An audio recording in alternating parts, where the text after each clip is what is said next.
Bonjour, je m'appelle Thierry Francinet, je suis vigneron à Mailly-Champagne, le village que vous voyez derrière moi. Ma famille est dans la région depuis de nombreuses années, notamment au moins depuis le XVIIe siècle. J'ai retrouvé des documents datant de 1686 qui permettent d'établir que ma famille est dans la région depuis à peu près cette époque, enfin ce dont je suis sûr.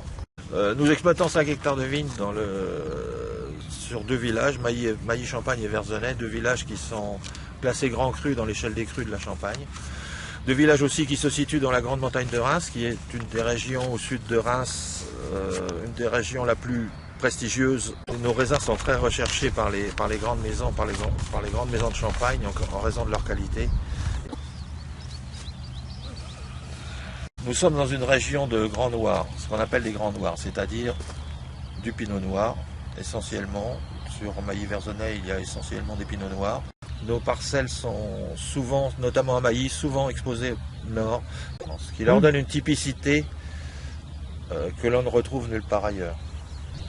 Nos vins proviennent souvent de ce qu'on appelle de monocru, ce en quoi ils sont différents des vins des grandes maisons de Champagne, puisque les vins des grandes maisons de Champagne sont souvent constitués d'assemblages de toute la Champagne, de raisins de toute la Champagne. Les notes sont plus typiques. Tous nos lieux-dits, toutes nos parcelles ont des noms qui sont très anciens, et qui correspondent quelquefois ou même souvent à une typicité de ce genre d'endroit, d'un coteau par rapport à un autre, ou quelquefois de choses plus anecdotiques. L'exemple qui me vient en tête, c'est les Champs-Buissons. On a des parcelles, un lieu-dit qui s'appelle les Champs-Buissons, parce que c'était une parcelle où les vignes étaient bordées par des champs et où il y avait des buissons où les gens, à mon avis, pouvaient chasser et même braconner dans l'ancien temps. C'est vrai que nos vins sont marqués, nos terroirs et nous-mêmes sommes marqués par une tradition et par un respect du savoir-faire de nos ancêtres qui a été transmis jusqu'aujourd'hui et que nous essayons de prolonger dans la mesure du possible. Nous ne sommes que 3 à exploiter les 5 hectares de vignes que nous possédons, ce qui crée un travail très important, un travail manuel notamment et autres, très important dans l'année pour 3 personnes, et des gens pour la vendange, car la vendange se fait aussi à la main. Le travail à la main est bien sûr déjà plus valorisant, et en plus nous permet d'avoir une finesse de travail que tout le monde peut comprendre, qui est supérieure à celle d'une machine, bien évidemment. Le résultat, c'est une meilleure qualité de raisin, donc une meilleure qualité des vins. Nous sommes le 9 août 2012. Nous nous trouvons dans une autre parcelle à quelques semaines des vendanges.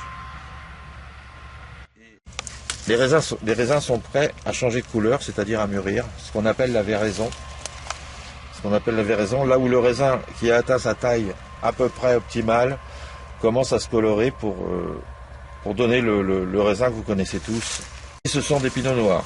Cette année était particulièrement difficile à cause des conditions climatiques qui ont, après un printemps extrêmement pluvieux, après un début d'année difficile, les conditions du mois d'août d'aujourd'hui nous permettront sûrement d'espérer quand même une année prometteuse, tant au niveau qualitatif que quantitatif.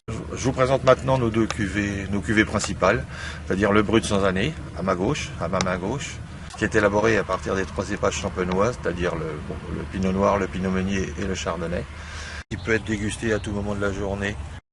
À ma main droite, le Grand Cru, qui est composé de raisins provenant exclusivement de nos terroirs de Mailly-Verzenay. Ce vin est composé uniquement de Pinot Noir. Le Grand Cru qui porte en lui toute la typicité, toute la fraîcheur justement des vins de notre région.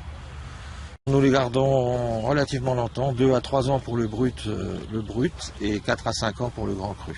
Ce qui permet aux gens de pouvoir les déguster dès l'instant où ils les ont achetés, dès le moment de l'achat, sans pour autant les faire vieillir chez eux, ce qui n'est pas une pratique très recommandée.